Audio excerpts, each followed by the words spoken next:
Buenas noches, estudiantes del Seminario de Ética Profesional Jurídica. Hemos analizado hasta el día de hoy los principios universales. Como ustedes recordarán, el principio de actuar con ciencia y conciencia y el principio de probidad que corresponde al de honradez.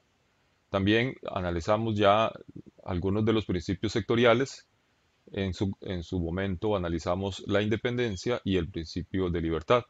Nos corresponde el día de hoy el análisis de la dignidad y el decoro, diligencia, desinterés, información, principio de reserva o secreto profesional, el principio de lealtad profesional y el principio de colegialidad.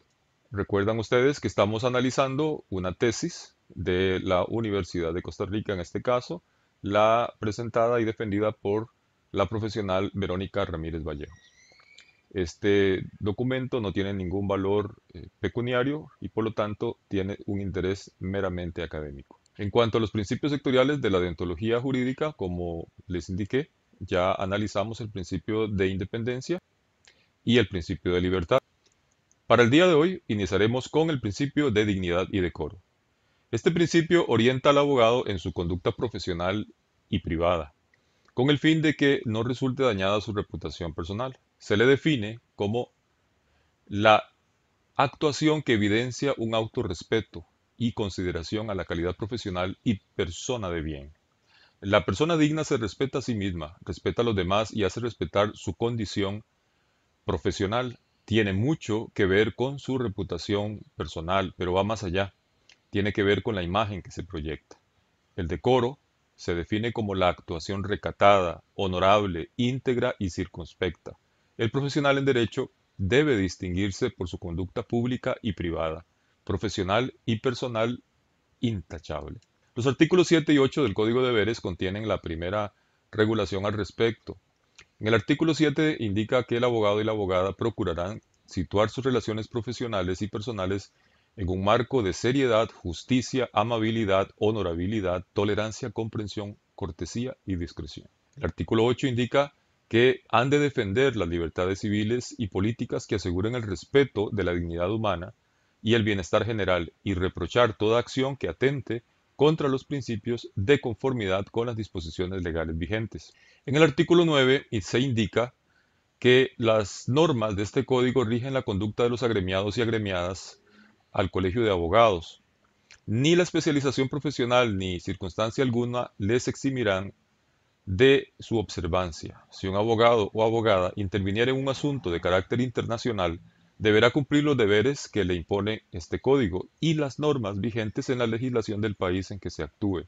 En caso de duda, habrá que consultar al colegio del organismo similar del país extranjero la correcta interpretación y alcance de dichas normas. Los vicios que proscribe severamente este principio son el acaparamiento de la clientela por medios ilícitos o a través de la competencia desleal entre profesionales, el tratar de controlar las declaraciones de testigos, el ejercer presión e infundir miedo a los clientes para que estos busquen su asesoría, dirigir ofensas a colegas o manejar un lenguaje inadecuado para con los jueces, propalar injurias y calumnias, aceptación de encargos ilícitos, contraer deudas a las que no puede hacer frente, exigir honorarios altísimos o, por el contrario, más bajo de lo exigido, enriquecimiento ilícito por medio de tácticas dilatorias y, finalmente, falsedad en sus actos o estipulaciones. Ante la constatación de cualquiera de las anteriores conductas, cabe la incoacción de un procedimiento disciplinario ante la Fiscalía del Colegio de Abogados, que es independiente al proceso penal. Cualquiera de estos comportamientos daña el principio de dignidad y decoro por los que el gremio en general sufre el descrédito. A continuación enunciaremos diferentes vertientes y faltas que proponen. El artículo 9 indica que las normas de este código rigen la conducta de los agremiados y agremiadas al Colegio de Abogados. Ni la especialización profesional ni circunstancia alguna les van a eximir de su observancia. Si un abogado o abogada interviniera en un asunto de carácter internacional, deberá cumplir los deberes que le impone este código y las normas vigentes en la legislación del país en el que actúe. En caso de duda, habrá de consultar al colegio u organismo similar del país extranjero la correcta interpretación y alcance de dichas normas. Los vicios que proscribe severamente este principio son el acaparamiento de la clientela por medios ilícitos o a través de competencia desleal entre profesionales, el tratar de controlar las declaraciones de los testigos, el ejercer presión o infundir miedo a los clientes para que estos busquen su asesoría, dirigir ofensas a colegas o manejar un lenguaje inadecuado para con los jueces, propalar injurias y calumnias, aceptación de encargos ilícitos, contraer deudas a las que no puede hacer frente, exigir honorarios altísimos o, por el contrario, más bajo de lo exigido, enriquecimiento ilícito por medio de tácticas dilatorias y, finalmente, falsedad en sus actos o estipulaciones. Ante la constatación de cualquiera de las anteriores conductas, cabe la incoación de un procedimiento disciplinario ante la Fiscalía del Colegio de Abogados, que es independiente del proceso penal. Cualquiera de estos comportamientos daña el principio de dignidad y decoro, por lo que el gremio en general sufre el descrédito. A continuación se enunciarán algunas vertientes y faltas que proceden para este principio. En cuanto al principio de publicidad y la autopropaganda, uno de los puntos importantes que se tocan en este principio de dignidad y decoro es el de la publicidad y la autopropaganda. El Código de Deberes del Colegio de Abogados de Costa Rica, en su artículo 30, da pautas para el correcto procedimiento. El abogado y la abogada podrán anunciar por cualquier medio de comunicación sus servicios profesionales, pero deberán hacerlo de forma digna, moral, con moderación, evitando el autoelogio o cualquier otra información que induzca a error. En consecuencia, la publicidad se limitará a indicar aspectos como el nombre del bufete, nombre y apellido de sus integrantes, servicios brindados, dirección, grado académico, especialidad, horario, correo electrónico, número de fax, de teléfono de oficina, de teléfono celular, radiolocalizador o cualquier otro medio tecnológico a su disposición. La clase de publicidad que atente contra la dignidad y el decoro profesional es la que se vale de artificios que buscan engañar al cliente o que es excesiva. Es la publicidad que inserta al profesional en el comercio como un elemento más de mercado, dejando de lado la profesionalidad del servicio. Este tipo de publicidad no toma en cuenta la humanidad que debe encerrar la relación con el cliente ni la función social que la profesión implica. Asimismo, los artículos 29 y 64 del Código de Deberes establecen regulaciones al respecto. El artículo 29. El abogado y la abogada deberán procurarse su clientela por medios dignos. No deberán recurrir a terceras personas, remuneradas o no, para obtener asuntos ni procurarse trabajo profesional mediante descuentos u otras ventajas que concedan al cliente o a terceras personas. En el artículo 64 se indica que el abogado y la abogada no deberán comunicar ni facilitar la divulgación de noticias, comentarios u opiniones vinculados a asuntos pendientes en que intervengan en tribunales de cualquier naturaleza. Deberán evitar cualquier ponderación de sí mismos y crítica de la contraparte, su abogado y de los tribunales, y les está prohibido referirse en cualquier forma a asuntos judiciales pendientes. Deberán abstenerse de publicar escritos judiciales o las discusiones mantenidas en relación con los mismos asuntos, ni pieza alguna del expediente. Concluido el proceso, podrán publicar en forma ponderada y respetuosa sus escritos y las sentencias y dictámenes del expediente, pero no los escritos del adversario sin autorización. Los comentarios deberán ser respetuosos y ecuánimes. Este principio ha sido objeto de críticas dirigidas hacia los límites de esa prohibición de publicidad en los abogados, ya que para muchos publicitar los servicios que se ofrecen como abogados no afecta la dignidad y decoro de los profesionales. Sin embargo, en este sentido cabe resaltar que el mismo Colegio de Abogados y la Sala Constitucional son enfáticos en establecer que no se debe caer en excesos publicitarios, como lo es ofrecer los servicios como si se tratara de un producto, tratando de convencer al cliente de ser la mejor opción. A ello se refirió ya la Sala Constitucional en la resolución número 05483 de 1995. La autopropaganda no es por sí sola inmoral. Lo que es inmoral es que ésta sea de forma ostentosa o dudosa. Por ejemplo, letreros luminosos, anuncios con slogans llamativos, entre otras. Tales formas de autopropaganda descalifican por sí mismo, se descalifican solas, atentando contra la dignidad de la profesión. El comportamiento decoroso con las diferentes partes del proceso. Otra parte de este mismo principio vincula al profesional en derecho a tener un comportamiento decoroso y nunca ofensivo tanto hacia su cliente como a sus colegas y jueces, incluyendo, como se indicó anteriormente, las conductas del abogado, no solo como abogado, sino también como ciudadano en su ámbito personal. Así lo ordenan los artículos 6, 15 y 70 del Código de Deberes.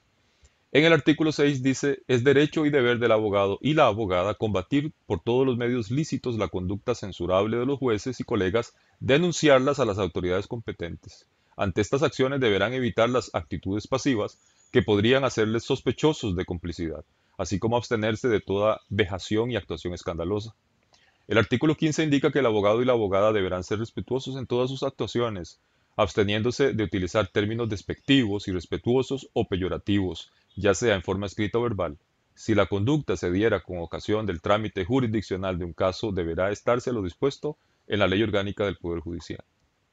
El artículo 70 establece que el abogado y la abogada deberán abstenerse de persecuciones y toda medida o diligencia innecesaria contraria a la dignidad profesional para la defensa de los intereses de su cliente. Asimismo, el profesional en derecho, por respeto y decoro a las diferentes partes del proceso, deberá tener un adecuado domicilio para llevar a cabo sus labores, así conforme el artículo 28 de dicho Código de Deberes.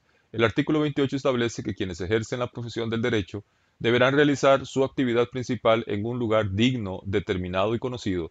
Deberán abstenerse de ejercer su profesión en lugares u oficinas públicas o sitios inadecuados. De acuerdo a lo expuesto anteriormente y vinculado con el principio de lealtad procesal, el profesional en derecho deberá salvaguardar cualquier posibilidad extraprocesal en cumplimiento de un principio de dignidad que patrocine soluciones en lugar de conflictos, así como evitar la dilación de los mismos. El artículo 22 indica, es contrario a la dignidad del abogado y la abogada fomentar litigios o conflictos. Deberán esforzarse por recomendar mecanismos de soluciones extraprocesales. Sin embargo, cuando se estime que el mecanismo tenga efectos contraproducentes para los intereses de su cliente, no deberán recomendarlo.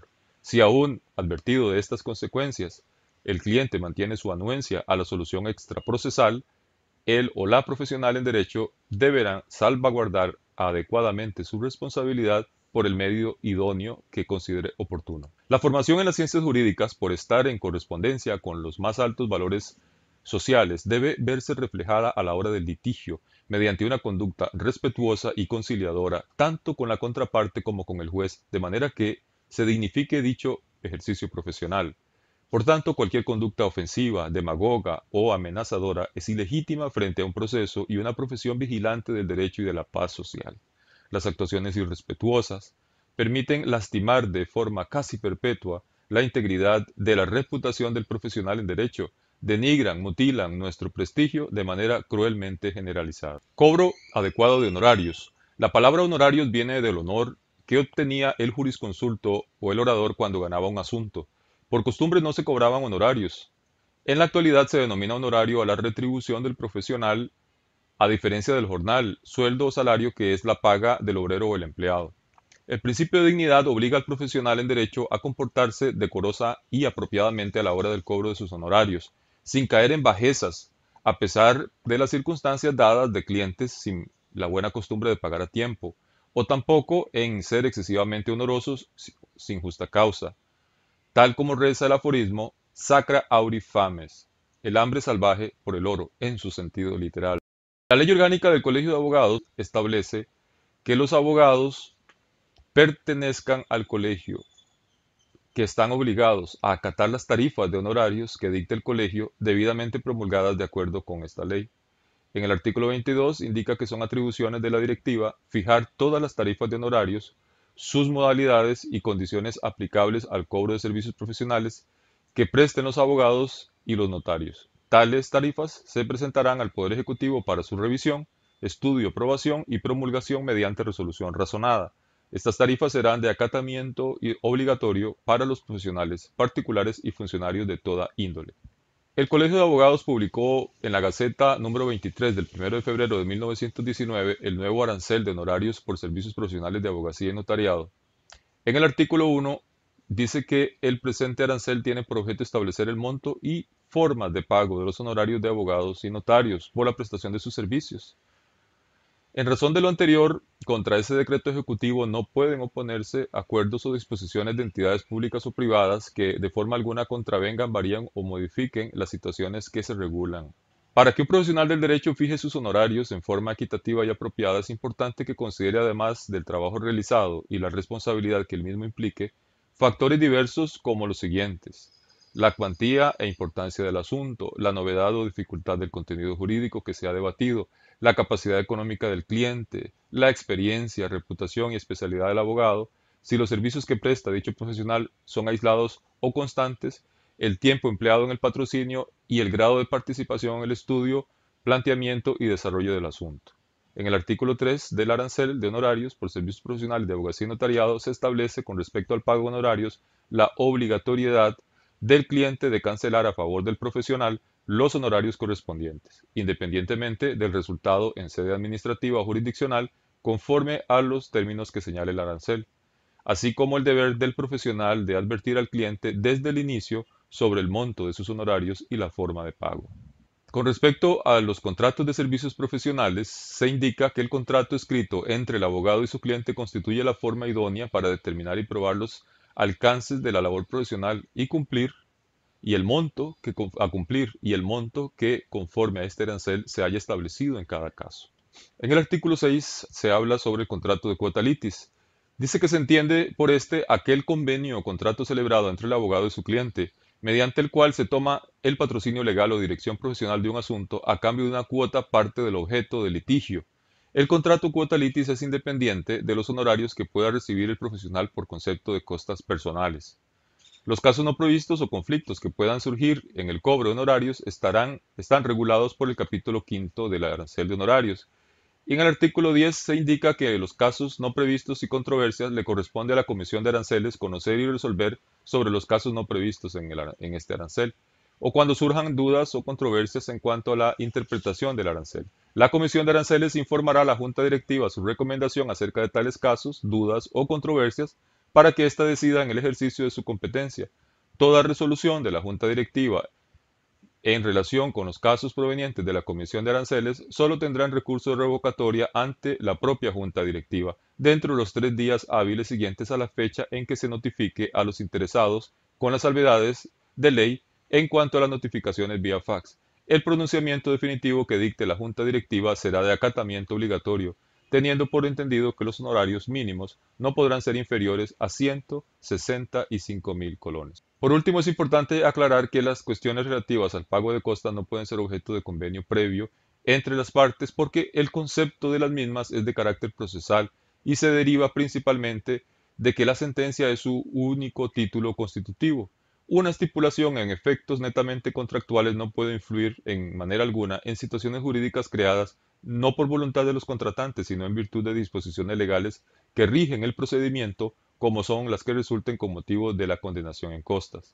Otros artículos del Código de Deberes en correspondencia con este principio son los artículos 8, 15, 22, 28, 46 y 70.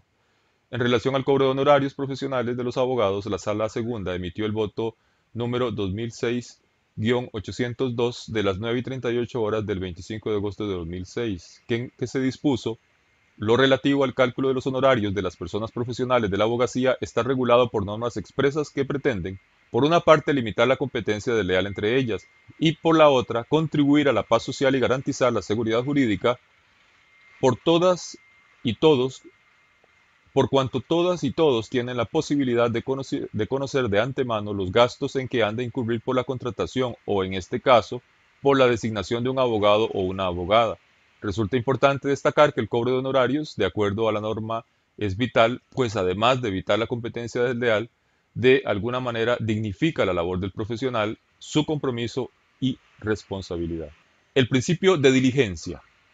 Este principio se refiere a las obligaciones inherentes al ejercicio de la actividad profesional y a la diligencia como cualidad subjetiva que implica cuidado, capacidad técnica, esmero, oportunidad y exactitud en la ejecución de las prestaciones y deberes profesionales. Toma en cuenta el comportamiento del profesional como organizador de su trabajo y su despacho. Diligencia es que el abogado controle su eficiencia interna y ofrezca resultados en el caso de que trabaje solo o de igual forma en el caso de contar con subalternos. Su responsabilidad trasciende a quienes trabajan para él. Su labor supone cumplir con todos aquellos comportamientos que le demanda la deontología jurídica como abogado y al mismo tiempo tiene que instruir al personal que esté brindándole servicios. El Código de Deberes Morales del Colegio de Abogados es muy claro cuando dice que un agremiado no puede excusarse de ninguno de los errores que cometa en el ejercicio de su profesión. De igual forma, no puede haber excusa cuando se trata de alguien que se encuentre trabajando para él, ya que el profesional no le puede trasladar la responsabilidad a un subalterno en virtud de culpa. La situación es muy simple. Las conductas contrarias a la diligencia se consideran culposas, lesivas a los principios de probidad, dignidad profesional y de corrección. Los artículos 14, 34 y 39 del Código contienen regulaciones al respecto que acompañamos de ejemplos de faltas infringidas hacia los mismos. Artículo 14. Es deber del abogado y la abogada dedicarse con diligencia y puntualidad a los asuntos de su cliente y poner en su defensa todos los esfuerzos y conocimientos con estricto apego a las normas jurídicas, morales y éticas. En el 34, una vez aceptado el caso, el abogado y la abogada deberán informar al cliente periódicamente del estado del asunto siempre que sea necesario. Asimismo, refiere a las obligaciones inherentes al ejercicio de la actividad profesional lo establecido en el artículo 1256 del Código Civil. Poder especial. El poder especial para determinado acto jurídico judicial y extrajudicial solo facultará al mandatario para los actos especificados en el mandato, sin poder extenderse ni siquiera a los actos que se consideran consecuencia natural de los que el apoderado está encargado de ejecutar. El poder especial otorgado para un acto o contrato con efectos registrales deberá realizarse en escritura pública y no será necesario inscribirlo en el registro. El abogado, como miembro integral de la sociedad, no escapa a la necesidad de realizar como tal guiones para cumplir de forma efectiva el principio de diligencia, que debe cuidar las funciones administrativas. De ahí la importancia de la actualización del mismo en esta área y el cuidado de la confianza que es depositada en él por el cliente. Asimismo, existen funciones básicas que son comunes a varias prácticas y que se realizan para el buen funcionamiento y diligencias de una empresa, tales como la planeación, organización, integración, dirección y control. El profesional en derecho debe poseer conocimiento en estas áreas, ya que deberá establecer los objetivos, políticas, reglas, procedimientos, programas y estrategias a seguir en cada caso que se le presente. Para todo lo anterior es necesario el conocimiento formal sobre estos temas. También es parte de su deber de diligencia organizar e integrar toda la prueba y demás información, así como a todas aquellas personas involucradas en el proceso. Dirigir la investigación pertinente y establecer sistemas de control que le permitan corregir desviaciones que lo lleven a la incorrecta prestación de sus servicios. Otra disciplina cuyo dominio es de gran importancia en el quehacer del abogado es la contabilidad, ya que diariamente se presentan situaciones legales cuya interpretación amerita el dominio de algunos criterios contables y financieros, sin los cuales no se podrá ofrecer una opinión bien fundada, y por lo tanto no se brindaría la asesoría adecuada. Algunos conceptos como estados financieros, inventarios, gastos, dividendos, etc., deben ser manejados por el profesional en derecho ya que forman parte de muchos de los casos que enfrentará. El conocimiento de diversos conceptos del mercadeo le proporcionarán al abogado la posibilidad de competir en un mundo globalizado al brindarle una visión de los diversos mercados existentes y de las necesidades de los mismos, logrando brindar mejores servicios a un mayor número de clientes necesitados de asistencia legal sin dejar de lado la calidad. También los artículos 56 y 57 del Código de Deberes contienen estipulaciones concernientes a la negligencia del profesional en derecho, como representación de toda ausencia de vinculaciones de responsabilidad y compromiso en su vida como abogado. En el artículo 56 se indica, los abogados y las abogadas serán responsables disciplinariamente en caso de que por su descuido o imprudencia resulten dañados o extraviados los documentos, expedientes o valores que reciban para su estudio o para la práctica de alguna diligencia. Por tanto, es obligación del abogado velar por el adecuado manejo de los documentos, de que el medio para recibir las notificaciones sea el idóneo y mantenerlo en buen funcionamiento. Los clientes y los órganos jurisdiccionales no deberán acarrear con las consecuencias de algo que es enteramente responsabilidad del abogado. Asimismo, la diligencia también interviene como elemento rector de las relaciones contractuales que sujetan al abogado como tal, actuando como profesional en derecho. Incluso podría decirse que este deber nace desde lo personal, ser diligente con las cosas propias y se extiende a lo profesional. El artículo 47 indica que el abogado y la abogada deberán emplear el más celoso cuidado con los bienes y documentos bajo su custodia, en razón de su ejercicio profesional. Deberán mantenerlos separados de los propios, dar y exigir siempre recibos, conservarlos en el estado en que los reciben y no aceptar aquellos cuya custodia de su parte no sean indispensables. No deberán ejercer en forma ilegítima o injustificada el derecho de retención sobre bienes, dinero o documentos de sus clientes para el cobro de sus honorarios. El principio de desinterés. El principio de desinterés está ligado al de independencia y al de libertad. Alude a la entrega y dedicación con la que el abogado debe consagrarse a la causa de su cliente, aun sacrificando en ocasiones sus propios intereses legítimos, sin importarle la clase social del cliente, su condición económica o el monto del negocio. En consecuencia, este principio supone, por un lado, diligencia y fidelidad al cliente y, por otro, ausencia de afán de lucro, de apatía y de indiferencia. Es lícito prestar los servicios profesionales gratuitamente por motivos socialmente estimables, Beneficencia, caridad, amistad, parentesco, asistencia social. Naturalmente, la prestación de servicios gratuitos debe ser excepcional y referirse a casos singulares, como así lo establece el artículo 68 del Código de Deberes. No deberán el abogado ni la abogada cobrar menos honorarios de los establecidos en el decreto respectivo y demás normativa aplicable, sin perjuicio de las excepciones en la disminución del cobro allí establecida. Este principio lo encontramos en los artículos 19, 20 y 49 del Código de Deberes. El artículo 19 indica que el abogado y la abogada deberán procurar que el pago de sus honorarios no sea la causa fundamental o determinante para asumir el patrocinio letrado. El artículo 20 indica que el abogado y la abogada no deberán procurarse bienes o derechos que provengan de asuntos en los cuales ejerzan la dirección profesional, salvo que el ordenamiento jurídico les faculte. El 49 indica que no está obligado a afrontar los gastos del proceso el abogado y la abogada, por lo que podrán solicitarlos por adelantado, pero con sujeción al reembolso de la diferencia entre lo recibido y lo utilizado. Deberán llevar un detalle minucioso de los gastos a fin de comprobar en cualquier momento el uso dado. También en los artículos 22, 29, 31 y 46 encontramos regulación referente a este mismo principio. Resulta factible aplicar este principio para que de esta forma se cumpla con el principio de servicio a la comunidad que debe caracterizar a los profesionales y, al mismo tiempo, colaborar en dignificar el prestigio de los profesionales de nuestro gremio.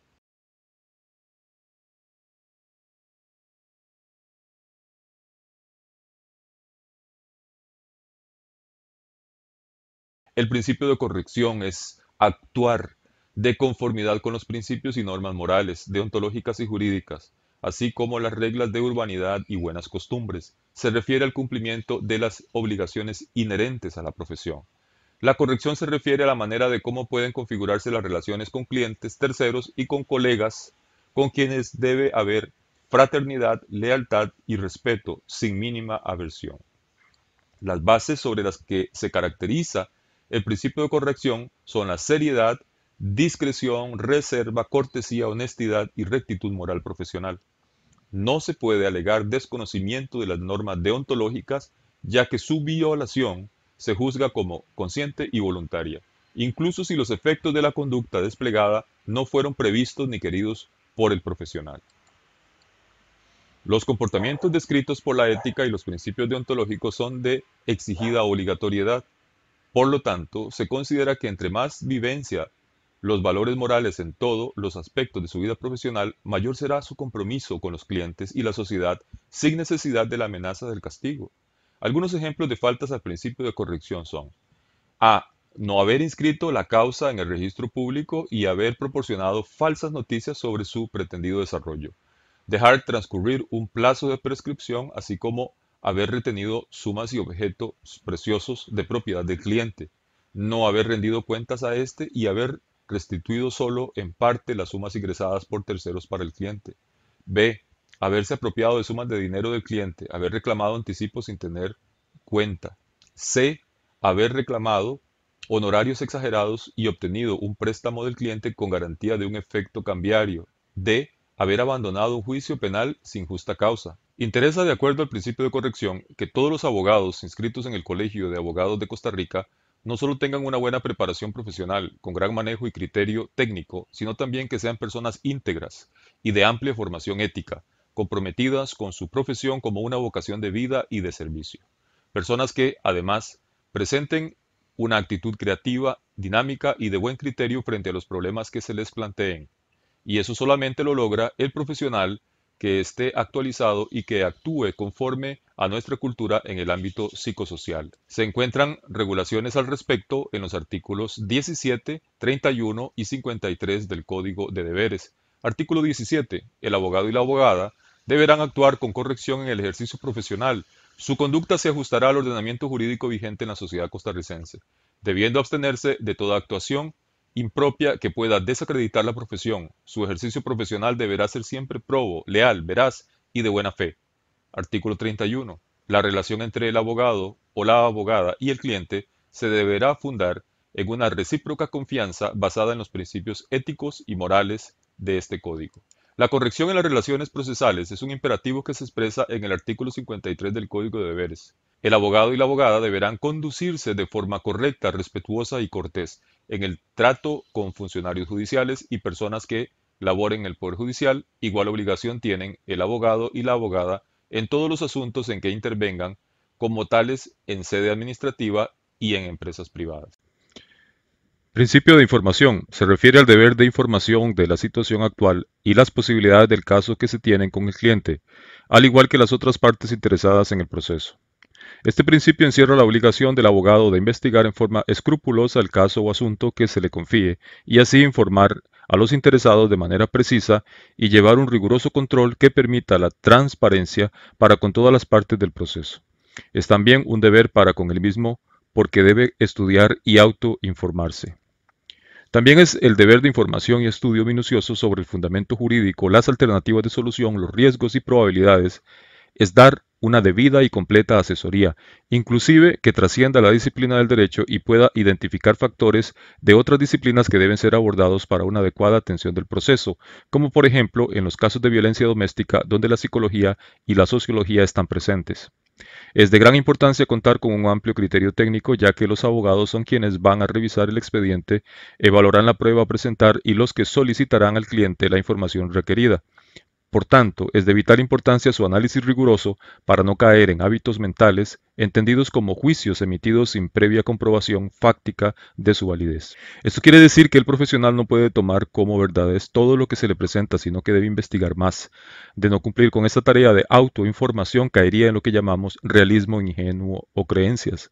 El abogado deberá informar brevemente al cliente sobre las orientaciones de la doctrina y la jurisprudencia relativas a los problemas de derecho que se plantean en la controversia para hacerle conocedor de las posibilidades de éxito o fracaso, aunque sea parcial, o por lo tanto de los riesgos y de los gastos que supone, con el fin de colocarlo en situaciones de poder dar su asentimiento consciente para el inicio a la continuación de las acciones legales. Se debe de tener en cuenta las instrucciones del cliente, siempre que no perjudiquen la reputación profesional del abogado. Es obligado, según la deontología, a aconsejar de la manera más sencilla, más breve y menos costosa, así como instruir al cliente sobre el comportamiento correcto que debe de observar ante el juez y la parte contraria.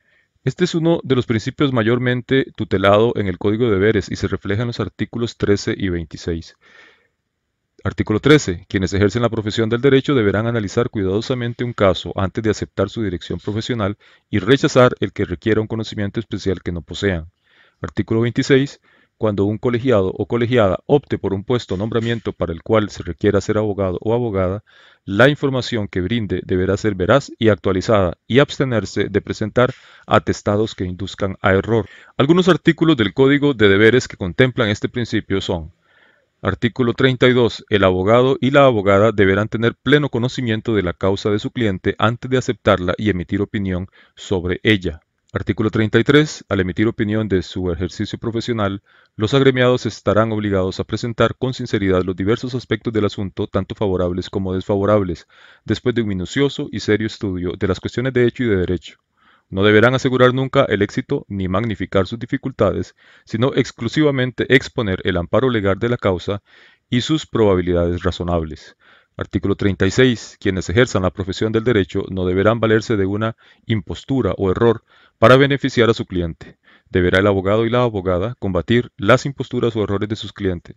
Si éste insiste en su posición, quedarán facultados para abandonar la dirección del asunto, pero deberán hacerlo de forma que no perjudiquen a su patrocinado. Otros artículos en correspondencia con este principio son 30, 40, 41, 42, 82. Principio de reserva o secreto profesional. El secreto en general, incluido el profesional, encuentra sus límites en los legítimos intereses de la sociedad y en los derechos individuales de otras personas o en los derechos del mismo sujeto del secreto. Por tanto, desvinculan del secreto el bien común, el daño a terceros, el consenso del cliente y el daño profesional. El secreto profesional contempla dos aspectos que no se pueden separar. Por un lado, la necesidad del cliente de manifestar a su representante legal las confidencias para resolver los problemas y por otro lado, de la certeza de que el profesional en derecho no revelará esas confidencias excepto en los casos calificados. Se le atribuye mantener el secreto profesional al abogado, quien debe de observar comportamientos de estricta reserva sobre las vicisitudes de su cliente. Involucra mantener en secreto todo lo que de cualquier forma ha llegado a su conocimiento con ocasión del desempeño del cargo profesional que el cliente le confirió. Le impone conservar una conducta inspirada en la discreción y reserva absoluta, bien en los contactos directos con el cliente, bien con sus familiares y causahabientes, bien con los terceros. Refiere no solo a lo dilucidado en el proceso, sino también a toda aquella información que se ha dado a conocer. La aprobación dada por el propio cliente de revelar el secreto no es suficiente para hacer lícita tal acción.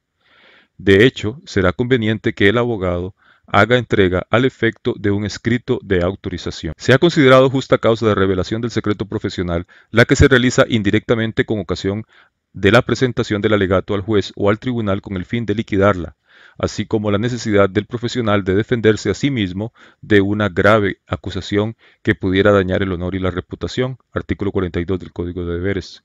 El abogado o la abogada que sea objeto de un ataque grave e injustificado de su cliente estará dispensado de la obligación de guardar el secreto profesional y podrá revelar lo indispensable para su defensa. Cuando un cliente comunicare a su abogado la intención de cometer un delito, tal confidencia no quedará amparada por el secreto profesional, y el abogado deberá hacer las revelaciones necesarias para prevenir un acto defectuoso o proteger a personas en peligro. Los profesionales en derecho deberán tener en cuenta que la obligación de guardar el secreto profesional perdura aún después de cesada la relación profesional, asimismo de advertir a su personal de apoyo de la confidencialidad de los asuntos que conoce con ocasión de su ejercicio profesional y del consecuente deber de reserva que los cobija. Si se llama a un abogado o abogada a declarar como testigo, deberá concurrir y oponer su derecho de no contestar aquellas preguntas cuyas respuestas sean susceptibles de violar el secreto profesional.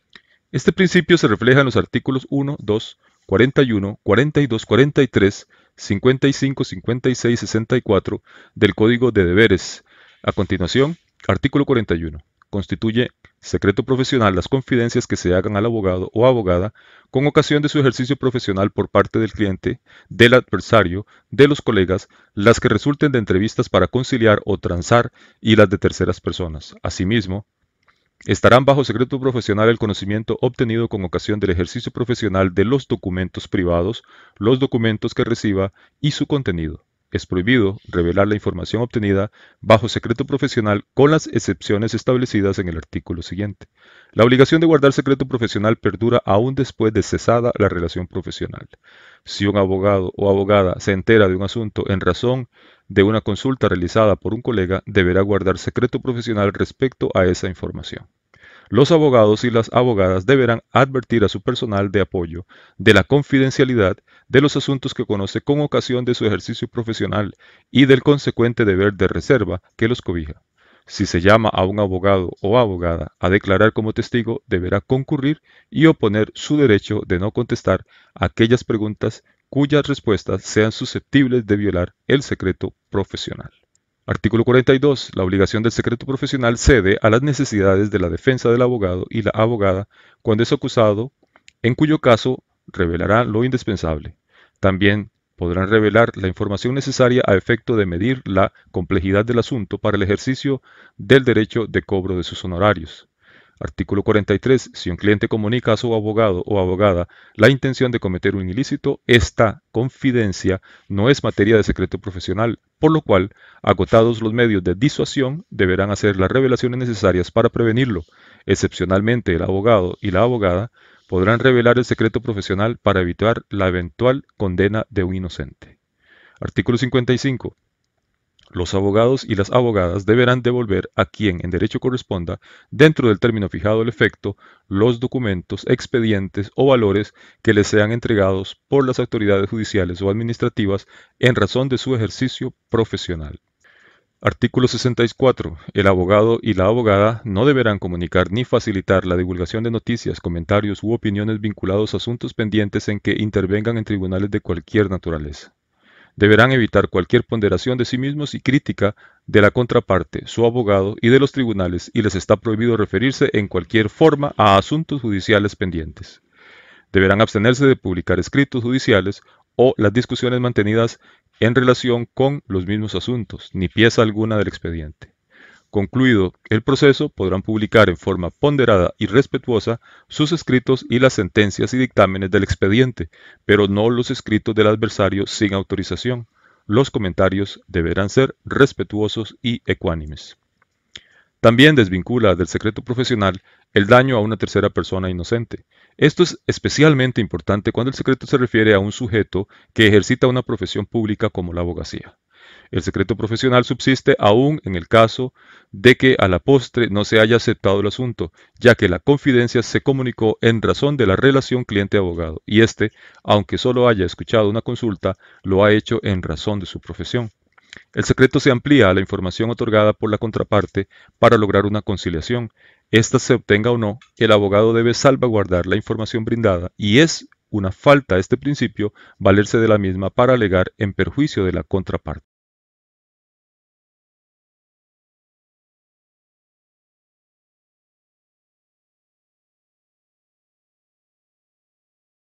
Principio de lealtad procesal.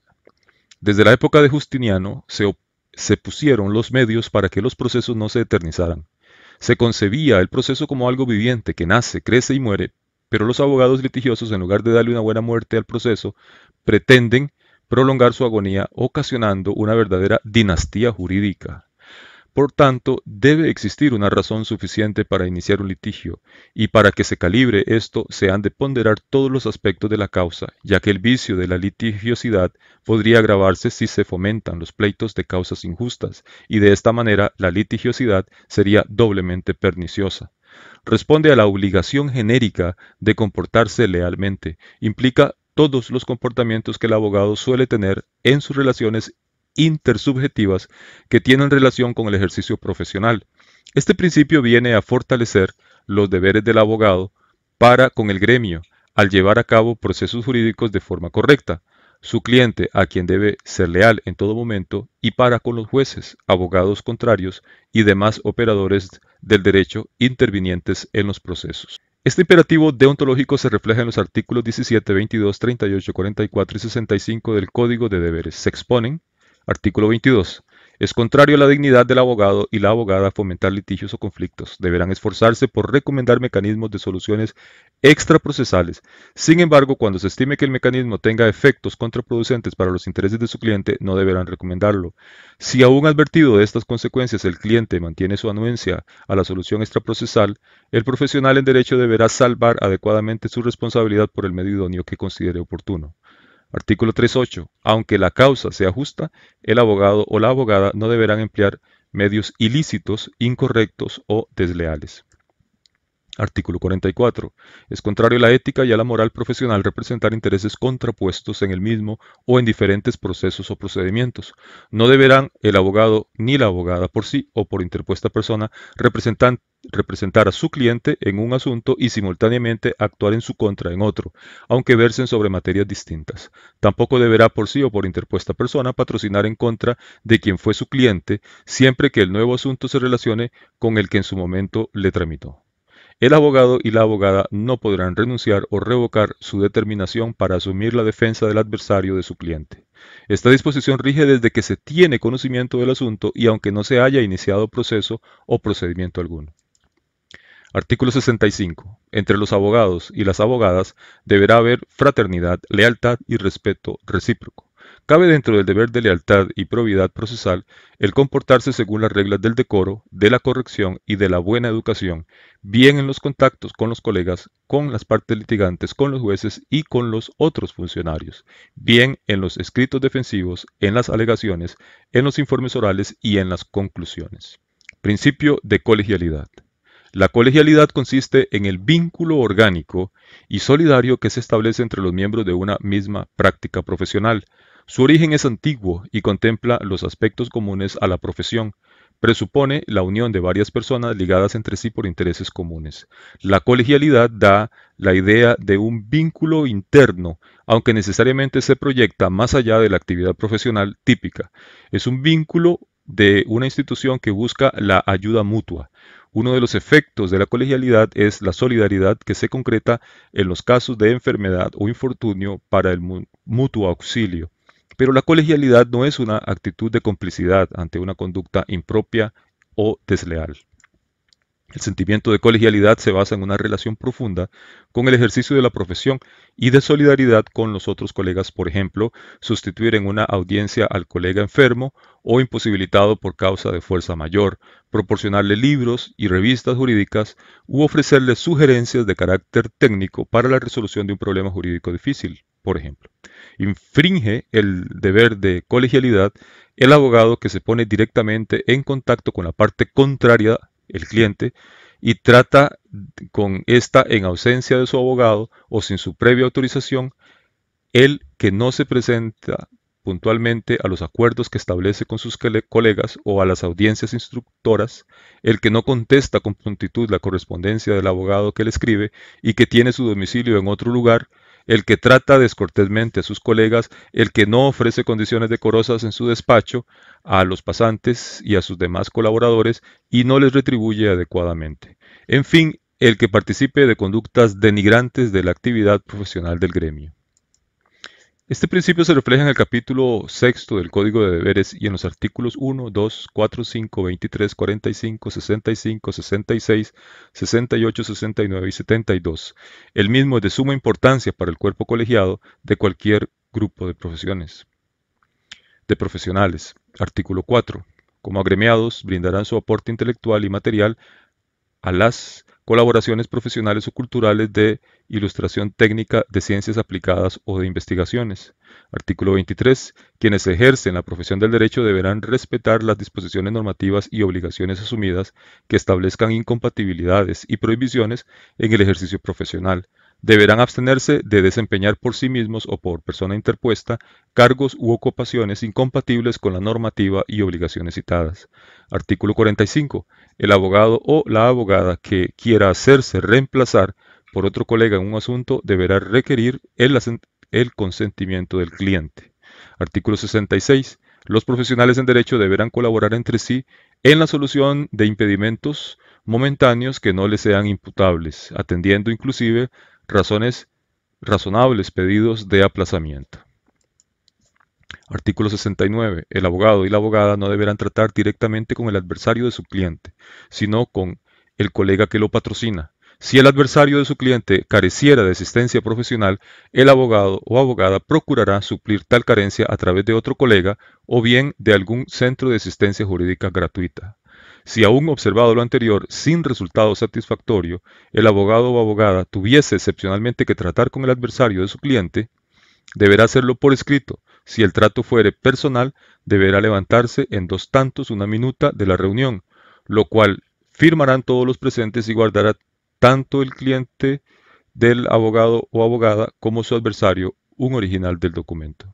Artículo 72. Es deber del abogado y la abogada colaborar con el colegio en las comisiones o encargos en que participe y cumplirlas con buena disposición y diligencia. Solo podrán excusarse cuando exista una causa justificada. Todos estos principios procuran el prestigio, compromiso ético y crecimiento de los agremiados con el principal objetivo de garantizar a la sociedad la integridad y la honorabilidad de las personas que se encuentran disponibles para la solución de las controversias que puedan surgir entre los miembros de la sociedad.